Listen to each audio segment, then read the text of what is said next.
everyone, welcome back to my channel. I have another very special guest with me today. I've been following her content for over a year now. I've been consuming it, I've been learning from it, and I just knew you had to meet her. I have Sam with me here. She's a mindset and life coach. She's an amazing content creator. She goes deep.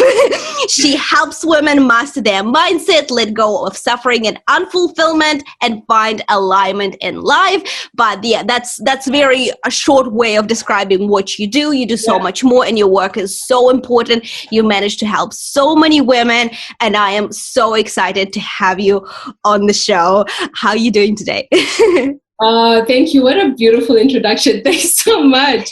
Veronika, I've been following you too, and I think it's just beautiful to meet with you this way, and I am so honored to be here. So thank you for having me here. And I really, just to add on to it, as many, if you haven't seen my content or haven't followed me, I am a board-certified neuro-linguistic programming, so in short, NLP coach and practitioner, as well as a hypnosis practitioner. My specialty is really working with the subconscious mind, and I help women remove limiting beliefs that keep them stuck where they are in their lives, because really they are a lot of our belief systems are not even in our awareness, and we're running our lives not realizing that we've got a software that's not 100%, it's faulty. So I do a lot of work with that, and we get that, make that conscious to you. And I also help you release emotional blockages that are in the body, because your emotions are really what drive you to make the decisions that you make. So if you're feeling sad, you're going to decide to sit and hold in. If you're feeling fear, you're going to react a certain way. If you're happy, you're going to react a certain way. So we help release some of those blockages that are not serving you from the root. And I use modalities such as hypnosis. I use modalities such as timeline therapy. I'm also in the process of getting certified as a clinical hypnotherapist, as well as an energy healer. So all of these things I put into my practice, and I help women be able to accomplish all of that, so that they can really, really start to discover who they truly are and accept that and truly become unapologetic about it, and get grounded again on this earth. Because a lot of us women that are in this path, a lot of it is we've been through a lot of trauma. We've been through a lot, and trauma can be, it feels the same in the body. The story may be different, but we've been uprooted. And now we're trying to get ourselves back and grounded to this earth where we belong, and live to the fullest and live on purpose. So really, in a nutshell, that's what I do. Wow. Yeah, this is great. It's amazing. You have so many different a lot of different things that you work with. And yeah, I haven't picked up that you're a hypnotherapist too. This is fascinating. And this is the thing, is a lot of these are modalities. Now I'm becoming much more where I certify. Well, I am certified as a practitioner, but I just looked at it as a modality. But a lot of people need to understand that when we are working with the mindset, we want to make sure we're connecting it to the body as well. Mm-hmm. So one of the ways to do this is through hypnosis, and it's through a way, and as you said, you're right, it always starts with the mind. It always started with a thought, right? So, and this is because we have, our brain is designed to keep us, a part of us, it has a software, where it keeps all our belief systems, all our memories, all, everything that's stored from the moment breath is put into our soul, is breathed into our soul. We have started to collect this information, right? So, and it's in us. So we can tap into it very easily, and this is where the change takes place. So a lot of times when we are moving and we're able to see, okay, like in my life, I've gone through a lot of things where I felt I checked off every single box, getting married, having my children that I adore, being in a career, several careers, and everything looked really nice. Like, I didn't have to worry about the story in the past. Like, to me, it was like I had to, I worked very hard to just say, you know what, I don't want to live there, I want to be here. But a lot of women do this, and they can say, well, I'm doing everything I can. I'm making the money that I want to make. At least I'm in a place where I've bought the house that I want to buy. I've started the business that I wanted to start. But we end up forgetting ourselves in the process. We don't do for ourselves. We do to prove to the world, because somehow that whatever we've been through has imprinted in us that we're not worthy, that we need to constantly. So either you can go the route where you actually are sabotaging yourself and constantly not doing anything about it, or you can actually do something about it, but you're driving like you're driving with the handbrake up.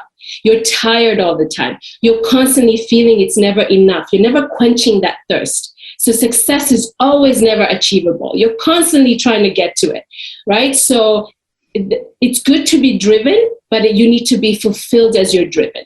So even when you're going and up-leveling, it's coming from a place of fulfillment, not from a place of lack. Yeah. So that's the difference in how I shift how you think versus how we're being, what we're being taught when it comes to psychology and all that. It's all good, but I think we need to take it a step further. And these are the type of mentoring that I received. And it doesn't mean that I will be a millionaire. It doesn't mean that, no, it means that I'm content where I'm at the moment, no matter what that is. I'm at peace amidst the chaos. I can actually be at peace. If I lose my job today, I can be at peace. If something was to happen catastrophically in my life, right? Will I go through the shocks of it? No, yes, I'm a human being, but I'm able to, I'm building that mindset resilience to be able to manage life, because life is life. We are not in control of that, right? So this is my mission for women that I work with. It's not about what's your goal, where we're getting, that's all good. That's going to come. That's a byproduct once your mind has been first of all, once you've released what needs to be released, and now fully started to get to know who you are at the core and really standing behind it and truthfully with it. Yeah. That's so good. This is very informative. And I do want to dive into a couple of points that you made. First of all, I'm really curious about your background and how you found yourself in this line of, coaching and, just how did you find yourself here? Because it sounds like you've been through quite a journey to get to where you are. And I would love to know what it is. And then we'll dive to the second point that I want to make. Okay. Yeah. Okay. So how do I make this short? Okay. So I come actually, definitely my journey has been nothing but easy and I this is what makes me very relatable to a lot of women that I work with that come to me. So I was orphaned at the age of 6, and basically there was a lot of transition that was happening. So moving from country to country, not knowing who really, and as a child, this was the meaning that I took on for myself, where you almost like as a child, you don't know, you had to be in your best behavior. You had to make sure that you did everything correctly because you didn't know in one moment if you're gonna be left again, right? So, and that is the trauma that I had to experience, as well as my sibling. We went through all of that. Now, this is basically when it started. So again, we were adopted. We moved, then we relocated. So I'm from East Africa. My father was an expat there from Spain. He's Spanish. He's from Spain, and my mother is Comoran as well as Indonesian and Yemen. So I've got a whole combination, a whole cocktail of diversity there. So then I was adopted by my mother's brother, who brought us to Canada. So I came to Canada when I was 11 years of age. And going through that transition, and then so just getting to, long story short, going through all of that, there was a lot of ups and downs through that journey, and a lot of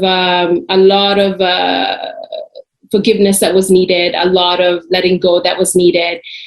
And as I said earlier, I checked off, I made sure that I accomplished everything I felt that I needed to to do in my life in order for me to feel as normal as possible, because there was a part of me that was not feeling normal, like I didn't belong on this earth, or I wasn't deserving of even living, right? So because it seemed like there was no value to me. So I really wanted to prove to the world that there was this part of me, my soul was pushed me a lot to be able, and I feel now I know what I know, I can say these words, right? Because I know that's exactly what was going on for me.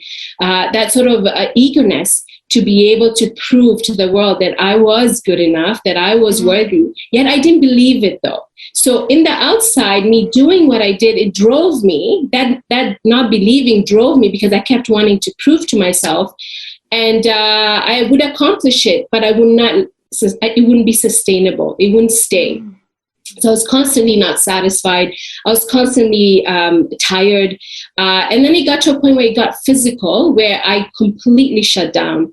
And that was about, I would say 12 to 10 years ago, where I completely had a breakdown. And in that breakdown, it was very quick, like instant. I'm talking like, boom, I broke down. Panic attacks, depression. There were times that I wasn't sleeping. That's how it was, like that quick. My fight or flight was just firing up. My amygdala was firing up. Every time I would even get to rest, it would wake me up, because I had sent a signal in my body that I was completely unsafe.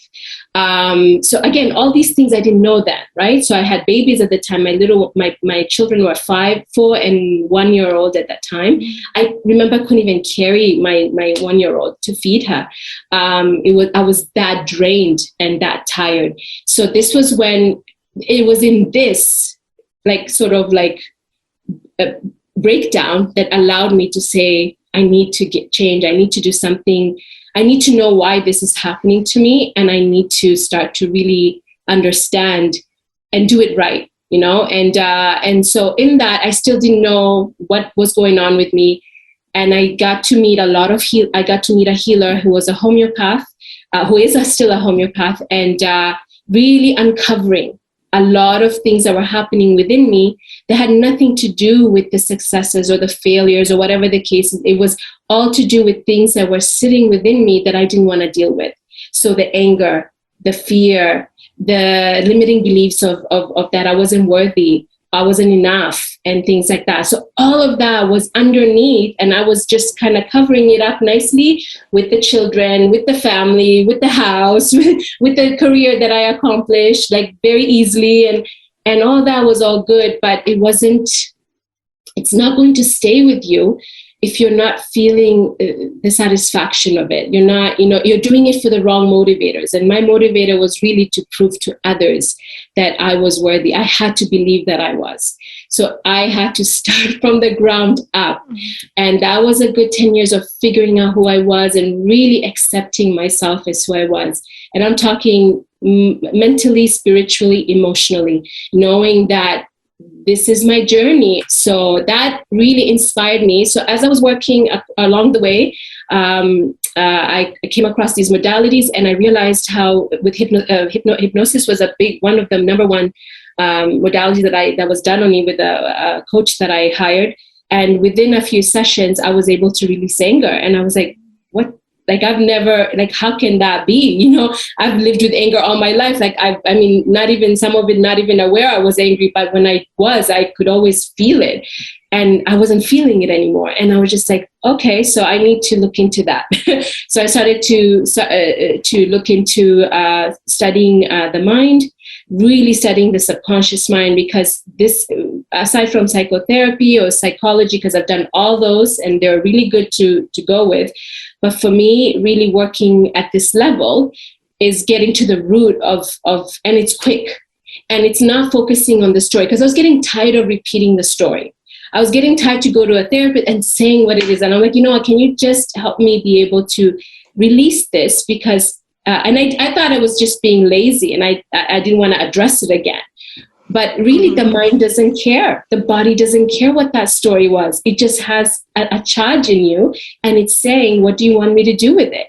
So hypnosis, timeline therapy, energy work is really focusing on that and getting to it. Now, you'll have some context of the story because it's good to know, okay, when did that start?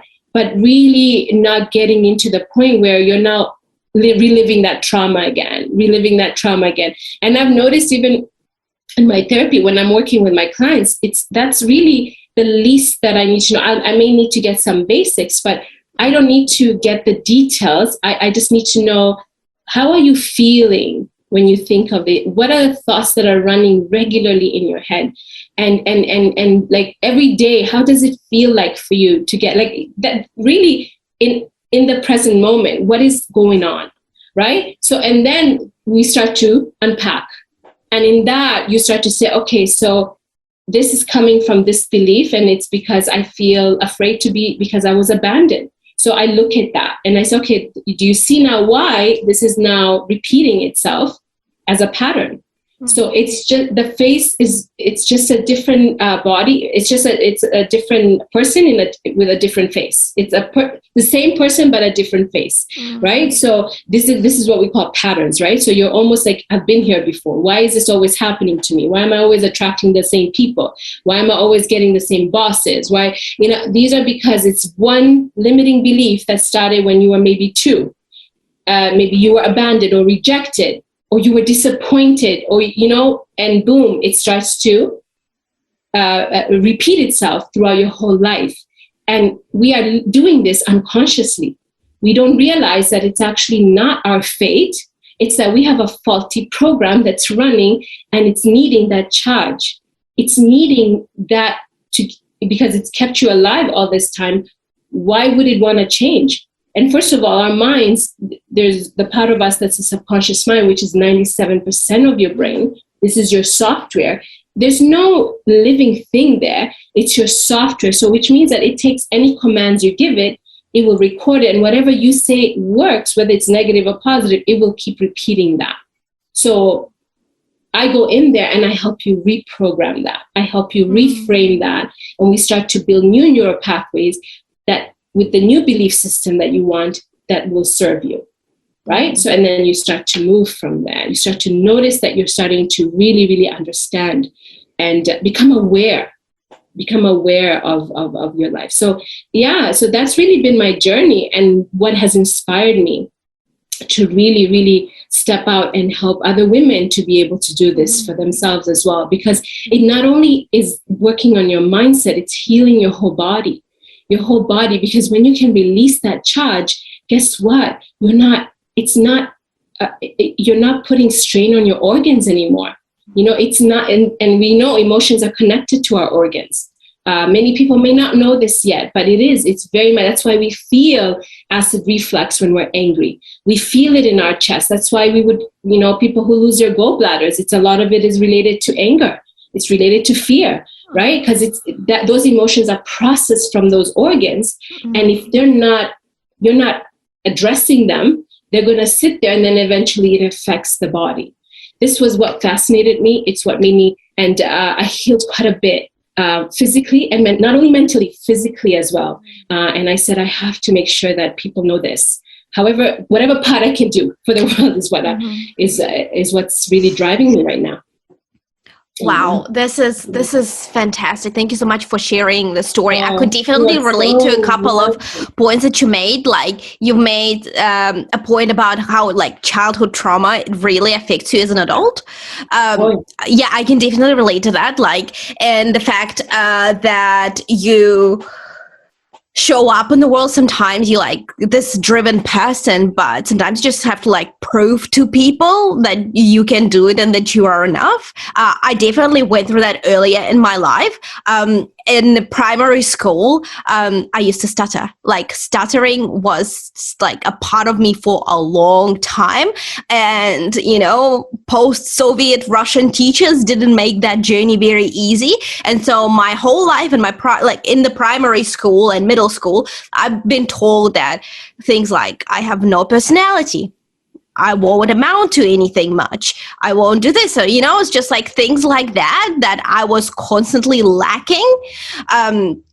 even though like my parents, they've shielded me as much as they could, and they really worked on keeping up my confidence, and I went into drama, and my mom always stood up for me, but they also had to work to provide. So I was stuck in that public school that was not very good, and with bad teachers, and of course it affected me. And I moved from Russia to New Zealand at 15 on my own. I was like, I can do it.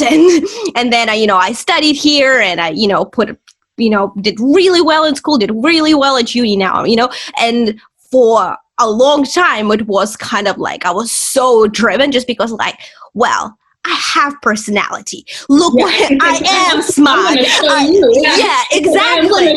That was exactly it. That it's either you're going to be like, I'm going to show you, or you actually succumb to it and you just sit and you allow it to, and you become victim to it. So both way, one is much. You can say, okay, one, at least I stood up and I said, but there is also a cost that comes with that, right? Which is it affects you. You're only driving with I always describe it, driving with the handbrake up. You will eventually you'll feel tired. You will be depleted. Something's got to give. Something is going to break down. So, it's just one of those things where that's at one path. And I've had women that I've done, you see them driven, and a lot of people that are that way, that are constantly keeping busy. They feel like they have to go. And that's a trauma response. That's a trauma response. It's like, I can't stay still to feel what I need to feel, because that doesn't feel good. So I'm going to keep busy, because that's what it is. Still a distraction. It may be a healthy one, but it's still a distraction. Eventually you're going to be knocked down, and you're going to have to face it. And a lot of times when you're knocked down, people don't miss the mark. They take in the tranquilizers, taking the medication, boom, they get themselves up again. But the key is, it's the purpose you've been put down is that you need to now start looking at the whole body and what's really going on in there, because it's taking too much, and it's telling the body wants you to be okay, wants you to be it needs you to be healthy, because it needs to go on. So it's going to trigger you to really address it. But we are not taught to do that. We're taught to suck it up, get up, stop crying, shake it off. This is life. How many words have we been told? Oh, don't cry. You're strong enough for that. Don't cry. Don't do that. So we're not even taught to feel. It's really, really, really, it's sad. It's sad. And I think for what you were saying, it's like, you had to prove it. You had to really prove it. And it's a good thing, but now it's to prove it to yourself and being fulfilled with that and knowing it's enough. Yeah. Oh, I love what you've mentioned. It's like, oh, don't cry, don't do this. You're strong. Like I've been researching about that before becoming a mom, and now that I'm a mom, I am so careful with my children, with the words that I use, because like I'm into gentle parenting, and explore. I've listened to a lot of audiobooks on that, because it's really aligned with how I want to bring them up with my voice. So I was just I really validate their emotions. And things with gentle parenting, it takes so much mindfulness. So it's quite an exercise for you as well. So because the natural thing for us to do is be like, oh, hey, if the kid falls and they cry, you're like, oh, you're okay. You're okay. Don't worry about it. You're okay. It wasn't even that bad. But they're not okay. That's why they're crying. So you have to address that. And I've been really into that. I'm really careful with my children, because I want them to be very emotionally stable in that, and really be in touch with their emotions, because we're human, and I understand the importance of it. And also I did have a really good childhood, and my parents just so loving, and I never kind of experience that. The only thing is my mom used to work all the time, and I became independent very, very, very early on, just because my mom had to work so much to provide. But other than that, I had a really good childhood, but still it affected me, the stuff at school and all of that, all of those things. And I don't want my children to kind of not knowing what to do with those emotions. So yeah, and like I love what you're saying, and I was just like, yes, that's relatable. Yes, it makes sense. Yes, it clicks, and yeah, it's fascinating. And just to add to your point, and something you can take with you as well that I found, and I know, and kudos for you for doing the work, because if I knew then what I know now, I would have done it now. It's never too late, because a lot of mothers say, well, my kids are teens now, I feel like it's too late. You can always start. My children are teenagers now, and I just started recently because there was a lot of focus within myself, but at the same time, it's also, there was a lot of that where they didn't, because I didn't know how to deal with my own emotions. I didn't know how to teach them how to do that. But as I was learning, I was trying to show them as well. But also, I also came to now recently learn, it's also letting go of them to figure it out as well by watching. So they learn, and this is something they've studied, is children they don't learn by listening, they learn by watching. So if you are good, they will be good. And that's something that I keep reminding myself, is that if I am good and I'm doing the work and I'm doing it authentically and with truth, my children will also be good, because they're going to see how I react to circumstances. They're going to see how I deal with my emotions and how I react to, and what steps I take. Do I get up and do I actually go and I seek the support that I need if I need it, and how do I communicate that and all that. So they're listening, whether if it's in the moment in the room or if it's energetically, they're connected to me. So something to kind of let you know, and so that it can give you some peace to know, oh my God, am I doing enough? Are they going to do, did I do everything I could? That too can be very, very, because that can also translate into that they can do this by themselves. That's a limiting belief. A lot of children and a lot of adults that come to me is that I can do this by myself. And if you look at their childhood, they had a helicopter mom, a mom that was constantly there because they went through trauma and they didn't want the same for their child. They were constantly making food for them. They were cooking for them. They were taking care of them. They were driving them back and forth. And as a mother, like, I'm being the best mother I could be. That woman who's now a mother is saying, oh my gosh, I'm afraid to do this by myself. And they go and they won't let go of toxic relationships. They go, because I don't know how to do this by myself. Everything was always done for me. So it can also go the other way. So we have to know that all our souls are here individually going in their own journey, and we have to respect and accept that. And in our own acceptance, we can accept even our children to go through their own life journey, their own experiences. So yeah, they will fall, but you know what? I've given them the tools, but I'll always show up and be beside them and tell them I'm here if you need me, right? So yeah. I'm in that process of practicing this a lot because it's not easy. For a mother, it's not easy, especially if you've been through quite a bit, or you've been through abandonment, or you've been through rejection, or you've been through that, any limiting beliefs that are running that are kind of, defining your worth. It's going to be hard to let go, right? Because we've control has been our survival mechanism. So something to put out there that I'm learning very, very, learning step by step is, if I'm good, then they're good. To just focus on making sure that I'm taking care of myself in every way.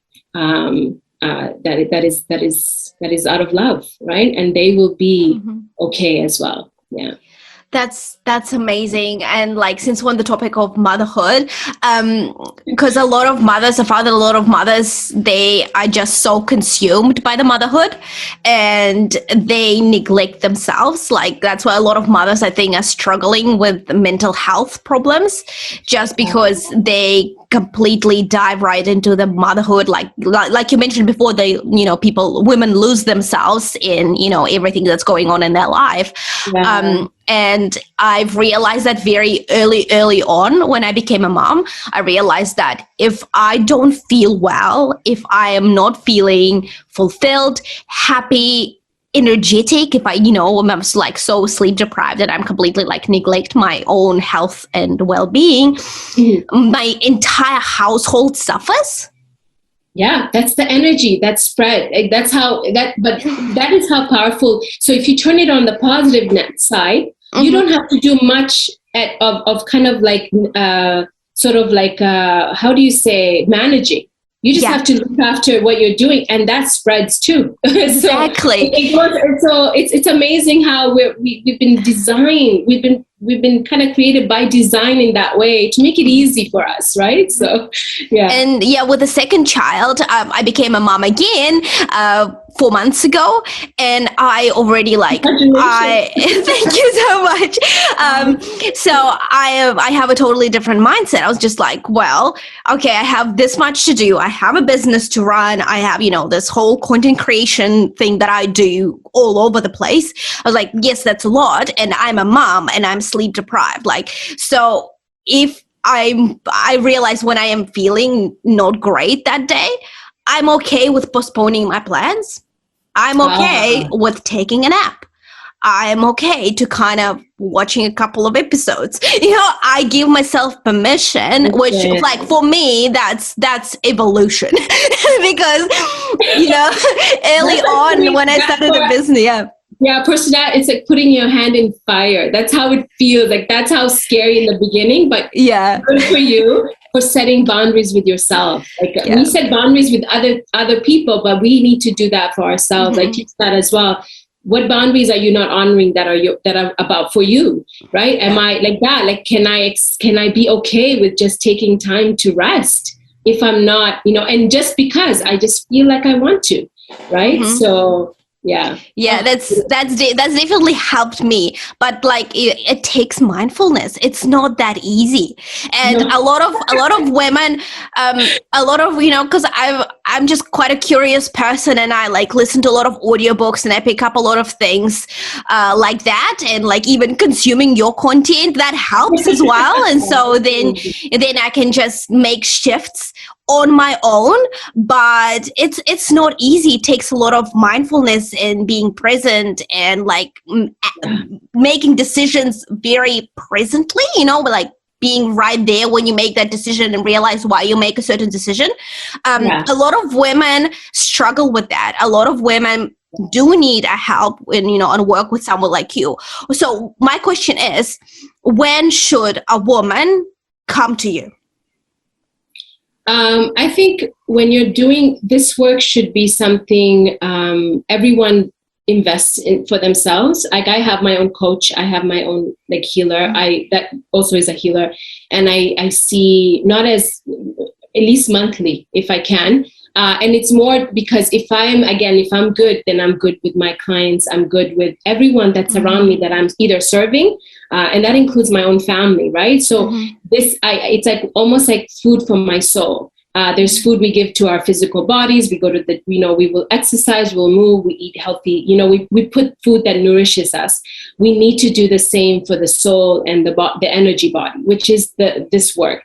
And you seeking out either a therapist, a counselor, anyone that you resonate with. It could be someone like myself. It could be someone, that's a Reiki healer. It could be whatever resonates with you that because let me tell you, the subconscious mind. So giving just a little bit of some, because for some who are not familiar with this, is that our brain, there's two parts of it, and again, there's more to this, but just to kind of, for purpose of time, we have a conscious brain, which is the one we use a lot. This is our conscious brain, which is what we're conscious about. It's what really you're using right now to listen to me and to listen to Veronika.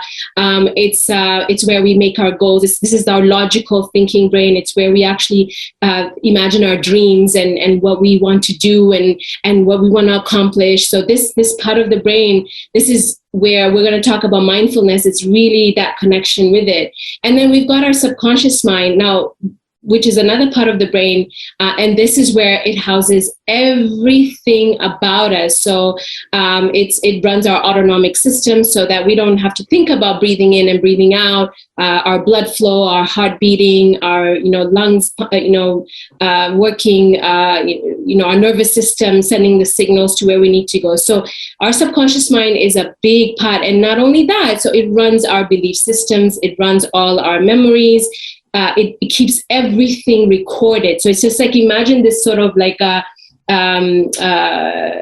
how do you call it? I've seen it in the movies when you look at where you go into this sort of software room, and it's got all the if anything, service. Like a server, yeah. It's Yeah, like a yeah. server that has everything. So you go in there and you make the changes from there. Like that's really the best way to do it. I'm very visual. So for me, that's how you can imagine your subconscious. It's 97% of your brain. So, and it's unconscious. So meaning you're walking unconsciously with all of these things running, and we blame it on fate, we blame it on luck, we blame it, and it's programming. It's programming that's running over and over and over again. So when people are looking at this and they're finding that everything, so good indicators when you're noticing that everything you're doing, you're either sabotaging, everything you're repeating patterns, you're noticing that the same year this year you're starting, you're repeating the same year from the year before. Like things are not changing and you're not satisfied. And you're feeling like, okay, there's something's wrong here. What's happening? You feel broken. Like you're not broken, but you feel like nothing you do is right. And that's a big one to tell you. You need to not only because then you're noticing it physically. So a lot of people will get to the physical, like either go to a doctor and they think that should take care of it. But really the physical is the last. It's actually like a printout of really what's going on that started beforehand, which was your thought and the emotional body so the emotional and energy body. So it's, you still go and deal with the physical part of it, but you also need to get someone that can work and find out why is it that I'm either not respecting my body and eating the junk food and or not looking after myself. Why is it that I'm constantly like angry with people, or my relationships are always like, they're either betraying me, or there's no trust, or whatever that is. These are all part of your programming, and they're repeating over and over again, and they will not stop, because if you stop, let's say you leave your job because there was toxic relationship with the boss or with the environment, you're going to go into another job. Oh yeah, I saved myself, now I'm good and all that. Wait a year or two, boom, you're going to hit yourself again, and you notice that, oh my God, it feels like deja vu, like I've been here. Why is that? So notice those patterns, and that's an indicator you have a faulty program or belief system that's running and it's sabotaging you. And no, it will never change. It will never change if you're not aware of it. So coming in and working with someone like myself, or working with a therapist, you're able to start to now bring that to your conscious awareness, and you're able to start to know what to work on. So a quote from Louise Hay, she says, you will not be able to, and I'm not quoting it correctly here, but I'll use my own words, is that in order to know where to clean, you need to know where the dirt is. So individuals like myself help you bring that up, help you see it, so that you can say, oh my goodness, this is what I'm working with. And then you accept it, and then you start to heal it. You start to work on it, and you start to reframe it if that's needed, right? So that's really, in a nutshell, I would say repeated pattern. I would say that if you're feeling constantly, you're waking up and your emotions are constantly negative, that you're always feeling like you're on a roller coaster of emotions, like that's an indicator that your body's really wanting you to pay attention. So just don't do the physical part where, you're going in and I'm going to go to the gym, I'm going to do the yoga, I'm going to do the meditation. Yeah, but sometimes you need someone objective to come and give you that different perspective. You're not seeing that perspective because that lens isn't built yet. So you're going to be really like putting Band-Aids on. Whereas let's give you the perspective so that I can help you find that, and you can see yourself. And now you can start to get into alignment with it and start to heal it. But yeah, to see another perspective, you may need help to do that. I really love that. Yeah. I really it's important for us to ask for help when we need to. Absolutely. I also noticed, a lot of the times, especially I did notice that in the Muslim community a lot, mental health is a kind of a taboo topic, and a lot of the times it's not being addressed. And, the best advice people get in the community is like, you should pray more. And, and then, you'll get which is, yes, we have to fulfill our 5 daily prayers. But, asking for help and getting help is very, very important because, life is already too short and, we have to live it in a, state of fulfillment and contentment and happiness, because every single one of us is capable of being happy. That's what I truly believe in. But like you said, we have trauma, we have, repeated patterns that we keep on, stumbling on, all the time. And the cycle needs to break. And the only way to break that cycle is, by asking and getting help you need. And you know what it is that when the prayers are great, it's one of the modalities I use to heal. I used a lot of, for me, I used a lot of that connecting again to my soul. It's really connecting to divine. And that was so key for me. But then it wasn't enough because I can get as much downloads.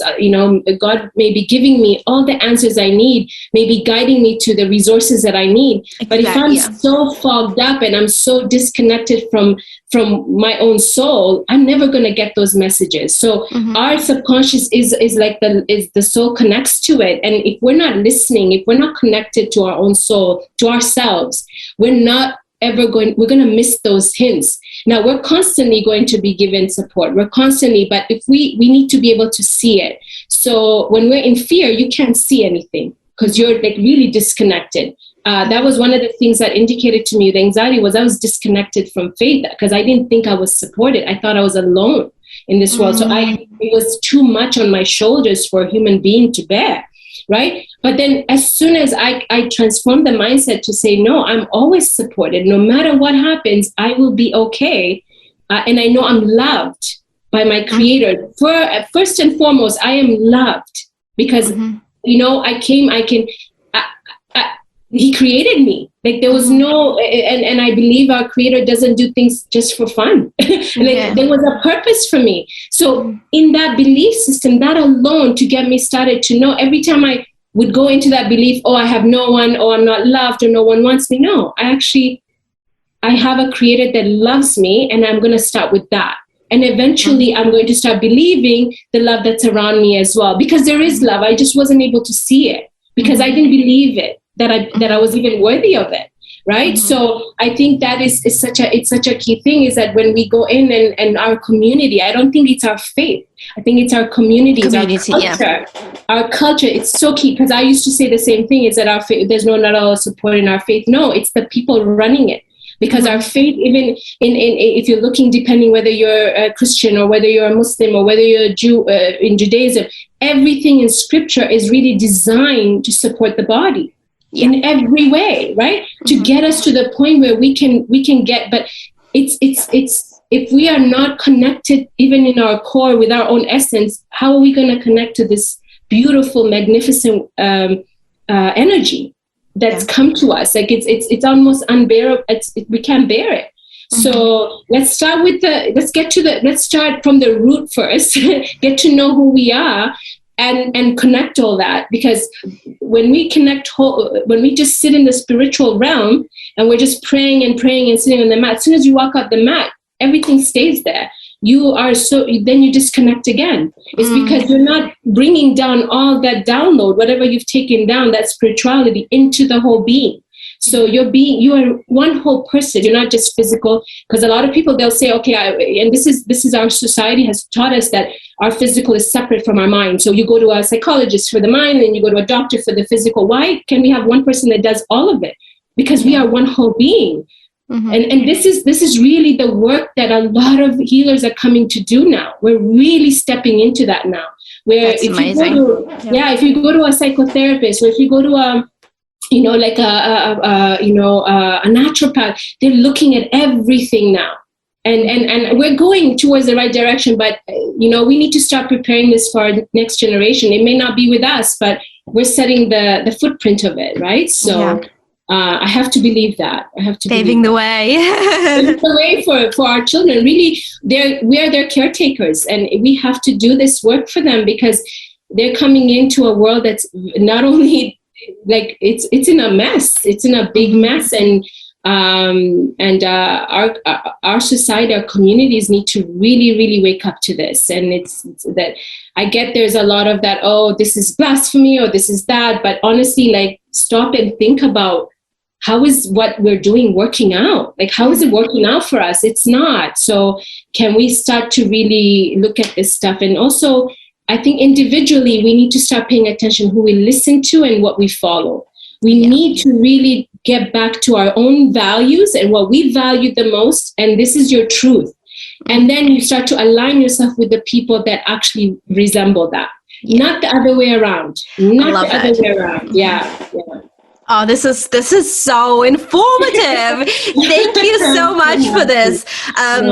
So do you, before we wrap up, I have one more cheeky question. Absolutely. So do you have is there like one thing, you do every single day that helps you maintain a healthy mindset? Is there something that every single one of us can start doing to kind of really help ourselves?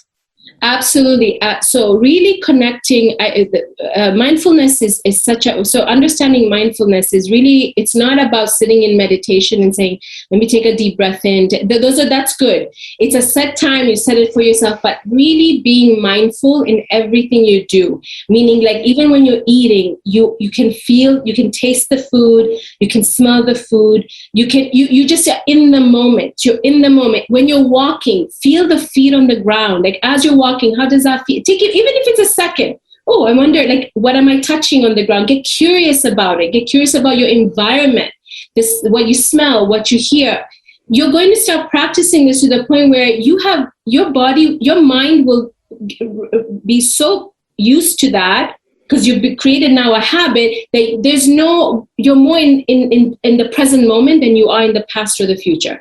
Right? Mm-hmm. So the more we can bring ourselves into the present moment by doing these things, like really getting into our senses, really seeing what's around us. Even as you're taking a walk outside, you're not just walking because I need to move and get the heart rate going. You're walking and you're looking and you're curious. Oh, I wonder, how does a bird fly? Like, oh my gosh, that sound. And just looking and staring. And you'll notice you still have a staring contest with a bird, or a staring contest even with the tree, and just seeing how it flows back and forth, just the grass touching it and smelling the smell that's in the air. You'll even notice as you're seeing people walk by, like just looking at them walk by and wondering what's their story? What are they doing? How did they wake up? And the other day I was in the park doing the same thing. I was sitting and I was just doing that work, because that's what I try to do as regular. And if I don't get to go outside, I do it just even when I'm washing dishes and smelling the smells and feeling the suds in my hands, really getting connected to physically with all my senses. Really, it's the best way I can describe it. But the other day I was in the park and I saw a father playing with his son, and he's running around and I just looked and I kept watching how, like, he would go and then he would just all of a sudden run off and he's running right behind him. And I bet you he was probably like maybe in his early 40s or whatever the case, again, just to kind of give an idea. But I started smiling because I could see how he was like running after him and really, really working, enjoying himself. Mm-hmm. But at the same time, it's like almost he was feeding himself with that pleasure and that running around and that play. And I said, and I sent a prayer to him. I said, may God give him vitality and longevity. He can continue to be able to do this with his child until he's an adult, and even more, and be able to even enjoy himself playing as he gets older. Mm-hmm. But you start to really connect to the people that are around you as well. Like you just notice what you actually are meant to notice that is actually for you. So that would be my biggest tip that I do. And I don't have to be in a routine or this, because, I don't like routines. I tell people to start that way. I did start that way. But then eventually you become so good at it that it's natural. It's just kind of like I wake up, my meditation is my prayer where I have my conversation with my creator. Mm-hmm. And I do that very early before sun comes down. And then I start my day.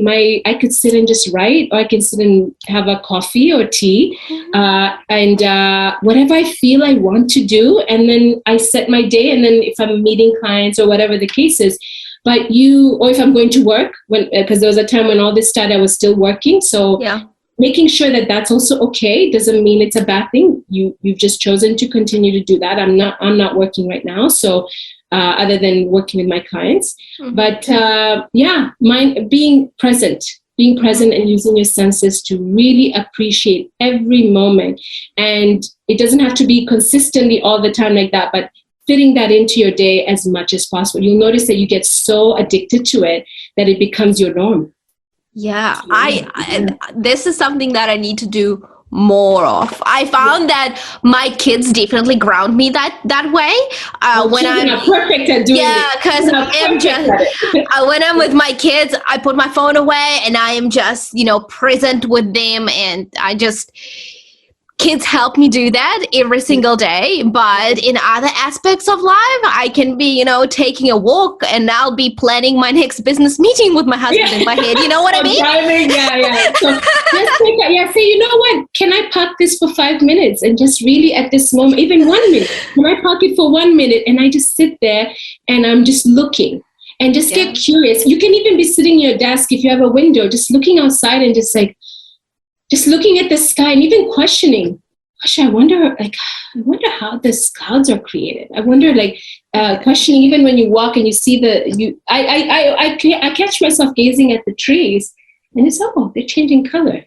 Wow, I didn't realize that. And I start looking at the different, that tree's energy is sensing me, and it's going to serve me because we're working together. It's giving me my oxygen. I'm giving it, we're all here we're not here by ourselves. We're here serving each other. And if we cannot take time to look at each other or even appreciate each other in our flaws or in good, we are really living it's like on autopilot. We're really like robots. And that's why we're suffering. We're suffering because we're so disconnected with ourselves. And guess what? We're not going to be connected with other people. Yeah. We can drive with the handbrake up as much, but there's going to be a point where we will sabotage that relationship. We will do something to break it, or we'll mess it up, and then we're back to square one again. And then we don't know why that is. And I'm letting you know why. So connect back to yourself, connect back to just being mindful, just being present as much as you can. And this was the best advice my healer told me over 10 years ago, and said to me, if you can even be in the moment, every moment, this will be enough to get you to really start to open up the portals that are needed to be open, that you need to know, that you want to know. And it's not a lot. So I think that's the key. A lot of people get really overwhelmed. They think it's so much work. I don't have time for it. I don't have time. It's because we're overthinking it. Just be a human. Just be you, and just feel yourself moving and feel the ground. Take a moment, and even when you're touching, I have crystals with me. I sometimes touch them, and I just it's just the feeling. I love to touch and just feeling. If you're someone who's kinesthetic, just touch and see, I like the coolness. So I'd have a carpet on your feet and just get your feet rubbing on it.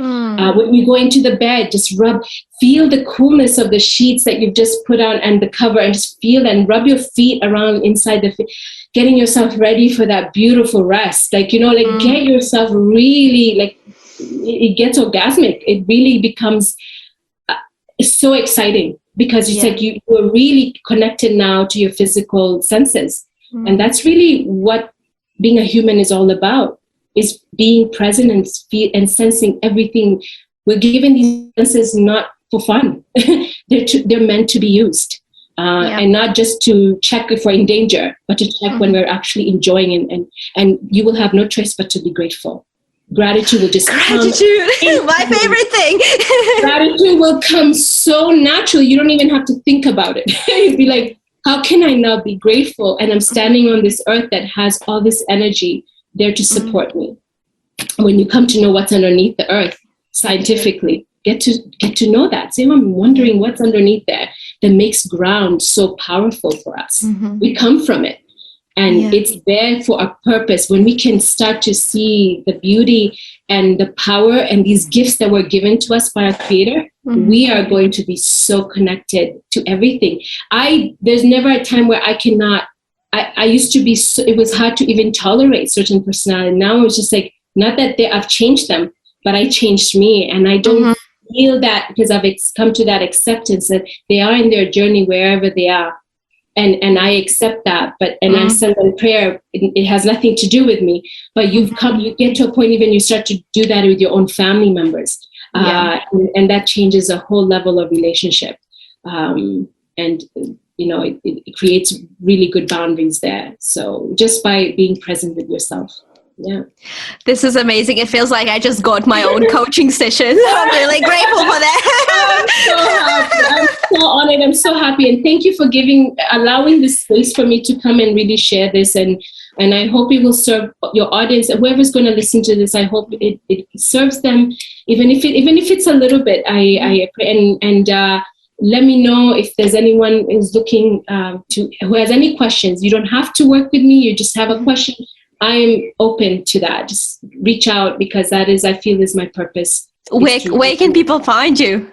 Okay, so I'm on Instagram, mostly a lot on there. So at Her Aligned Life,